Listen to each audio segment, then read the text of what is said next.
With a sprinkle of pixie dust and a wave of Tinkerbell's wand, Open the Fantasyland Castle! the story of Disneyland began. To all who come to this happy place, welcome. Disneyland is your land. Since the gates opened 70 years ago, generations of visitors have come to experience all the park has to offer. They don't call it the happiest place on earth for no reason. I think there's a real reason. This just creates memories that people share with one another, and those memories last their lifetime. It's a joyous experience when you come to a place like this. For the Walt Disney Company CEO Bob Iger, this anniversary is an opportunity to reflect on Walt Disney's vision. He wanted people to leave their daily frets behind, as he said. Daily frets. Daily frets, yes, and come experience the wonder of fantasy and adventure. He had very specific ideas in mind in terms of how people could enjoy this place. And one of those ideas was to be in a place that didn't exist in the real world. And by leaving the real world behind, I think it liberated people really into having experiences like this. If you had 1 hour in the park entirely to yourself and you had a first-time visitor with you, where would you take them? What would be your Disneyland itinerary? First of all, I would have to take them to Pirates of the Caribbean. That's my favorite attraction.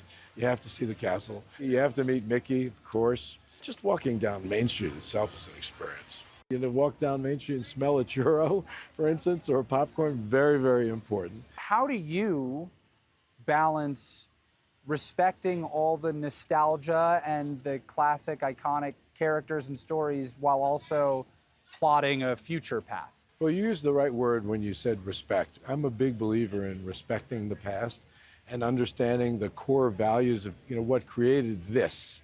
But I'm also a big believer, as was Walt, in continuing to innovate and continuing to recognize that the world does not stay the same. There's another world out there somewhere into the future that you also have to step into with your own imagination. He said Disneyland will never be completed as long as there's imagination left in the world. And in fact, Disneyland is not completed. We're building now an Avatar land and bringing Coco here and expanding it in very, very ambitious ways, and that's exactly what he would have done. Around here, we call our colleagues cast members. What message do you have for the cast members that make this place so special? They're the ones that are delivering an experience for almost 30 million people here this year alone. And there are 36,000 cast members that work here. So the message from me to all of them would be, thank you. Thank you for creating these memories that last a lifetime.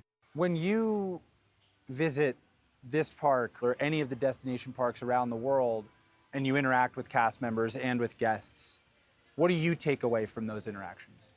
Well, first of all, I get the chills when I see guests walking down Main Street, looking at the castle for the first time, being able to be greeted by Mickey Mouse, sharing that same moment with children and grandchildren and friends and all kinds of different family members. I literally feel it inside me.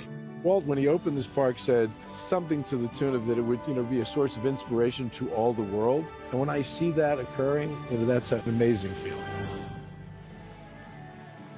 The celebrations are at full volume here this morning at Disneyland as the park is open for cast members having a celebration. Today is the 70th anniversary. It's going to be open all day, of course, and fans and visitors from around the world will be here to take it all in as they do every day of the year.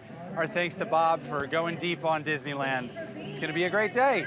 It is. Are you going to get some rest? We're a little bit worried about you, Will. You're working day and night for us. Happily. I'm in the happiest place on earth. I love my job, and I love Disneyland. Nicely done, Will. Nicely done.